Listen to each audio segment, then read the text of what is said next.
কি বললাম? কাব বিন মালিক। নাম মুখস্থ নাই, বলেন নাম বলেন, মুখস্থ করেন, ওয়াজ শুনে মুখস্থ করে যান। কাব বিন মালিক রাদিয়াল্লাহু আনহু তবুকের যুদ্ধে সাহাবায়ে কেরামদের বিশাল কাফেলা নিয়ে নবীজি যাবেন। নবীজির অভ্যাস ছিল কখনোই কোন যুদ্ধে যাওয়ার সময় কোন জায়গায় যুদ্ধ হবে বলতেন না, কিভাবে যাবেন তাও নবীজি বলতেন না, আগে বলে দিতেন না সাহাবীদেরকে। নবীজির সাথে চলতেন, নবীজি যেভাবে মনে চাইতো সেভাবে গিয়ে যুদ্ধে পৌঁছাইতেন। বলতেন না কেন? এটা নবীজির রণকৌশল ছিল। কিন্তু তবুক যুদ্ধটা রোমানদের বিরুদ্ধে ছিল, লক্ষ লক্ষ রোমানদের বিরুদ্ধে।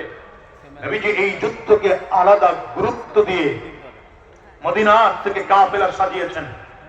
30,000 সাহাবীকে সংঘবদ্ধ করেছেন, তাদেরকে প্রস্তুত করেছেন, দিন তারিখ ঠিক করেছেন।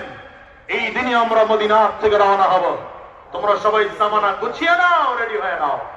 কাব বিন মালিক রাদিয়াল্লাহু আনহু বলেন, আমি এই তারিখ অনুযায়ী খুব চিন্তা করতেছি, আমি রেডি হব। কিন্তু সিজনটা এমন এক সিজন ছিল যেই সময় ফসল পেকে এসছে, ঘরে তোলার সময় হতো। আপনারা চট্টগ্রামে কি ফসল বেশি হয়? ধান। কি হয়? আমাদের বরিশালে ধান বেশি হয়, হ্যাঁ, সবজি বেশি হয়।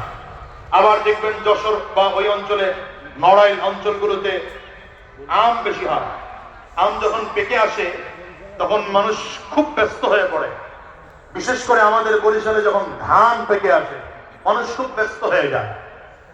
তো কাব বিন মালিক রাদিয়াল্লাহু আনহু বলেন, মদিনার ফলগুলো পাকার সময় হয়েছে, এজন্য আমরা চিন্তা করলাম আগে ফলগুলো গুছিয়ে নেই, যুদ্ধের ময়দানের প্রস্তুতি নেব। এভাবে করে করে একদিন দুই দিন করে করে সাহাবায়ে কেরাম রওনা করেছেন। কিন্তু কাব বিন মালিক বলেন, আমি রওনা করতে পারলাম না।